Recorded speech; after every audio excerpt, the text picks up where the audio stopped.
دا نږدې د هیواد په کچه د میرمنو لپاره په هرات کې لوی جوړ شوی مارکیټ دی. د دې ځای ټولې هټیوالې او کارکوونکې میرمنې دي. په دې مارکیټ کې تر ډیره د میرمنو په لاس جوړ شوي لاسي توکي پلورل کیږي. مسؤلین وایي چې دې ځای ته په راتلو سره اوس تر ډیره د میرمنو کاروبار ښه شوی او مشتریان یې هم د پخوا په پرتله باندې زیات شوي دي. د دوی په خبره چې پخوا ډیری میرمنو په خپلو کورونو کې کار کاوه او پلور یې ډیر کم و، خو اوس یې کارونه د پخوا په پرتله باندې څو چنده زیات شوي دي. د 56 یا 55 دوکان داریم ما. د 556 په شاوخوا کې دلته دوکانونه سته او تقریبا 160 میرمنې دلته په کار باندې بوختې دي او دغه راز د دې ترڅنګ ډیری دلته خیاطۍ دي او په هر خیاطۍ کې د 25 په شاوخوا کې میرمنې کار کوي. دلته ډیری میرمنې د خپلو کورنیو سرپرستانې دي او ډیر کم شمیر سرپرست لري، خو هغوی هم له بدې ورځې په کار پسې راوتلي او د کورنیو سرپرستانې وزګاره دي. دلته زما په دکان کې 25 میرمنې خپله له ما سره کار کوي.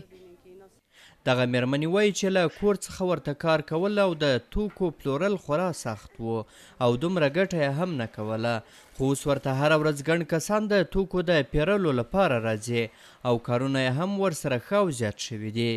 زما نږدې 1 کال کېږي چې دلته دکان لرم او د کورنۍ سرپرستي مې له غاړې ده. خوشحاله یم چې دلته د کار کولو زمینه راته برابره سوې ده او دومره فرصت په لاس راغلی چې ټولنه کې کار ترسره کړم او د خپلې کورنۍ د اقتصادي وضعیت په ښه والي کې برخه واخلم.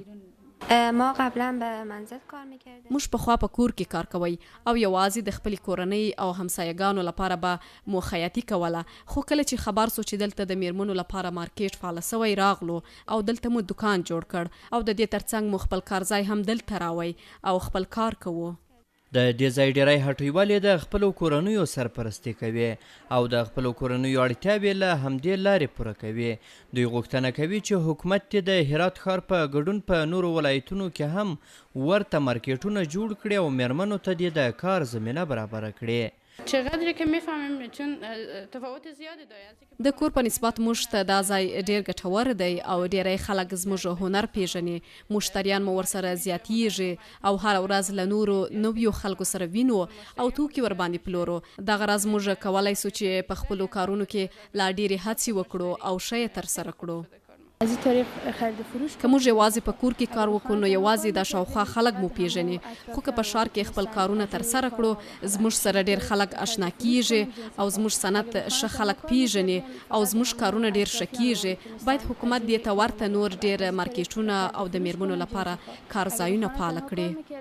ورته مهال د هرات ولایت ځایي چارواکي وایي چې په دې ولایت کې تر ډیره بریده میرمنو ته د سوداګرۍ لپاره زمینه برابره کړې ده او په دې برخه کې د دوی هڅې لا هم دوام لري. په ټوله کې د افغانستان اسلامي امارت اړوند مسؤلین په دې هڅه کې دي چې څنګه وکولای شي د نورو او ښځو لپاره مناسبه د کار زمینه مساعده کړي. لکه څنګه چې تاسو په جریان کې یاست دلته هرات کې د ښځو لپاره تر ډیره حده د سوداګریز فعالیتو لپاره زمینه مساعده شوې ده او همدارس سیمه ییز مسؤلین په دې هڅه کې دي چې څنګه وکولای شي لا بهتره خدمات دوی ته وړاندې کړي. هرات یو د افغانستان له هغه ولایتونو څخه دی چې ډیری میرمنې یې په سوداګرۍ او د لاسي توکو په اوبدلو باندې بوختې دي. احسان الله کریمي، CMG، هرات.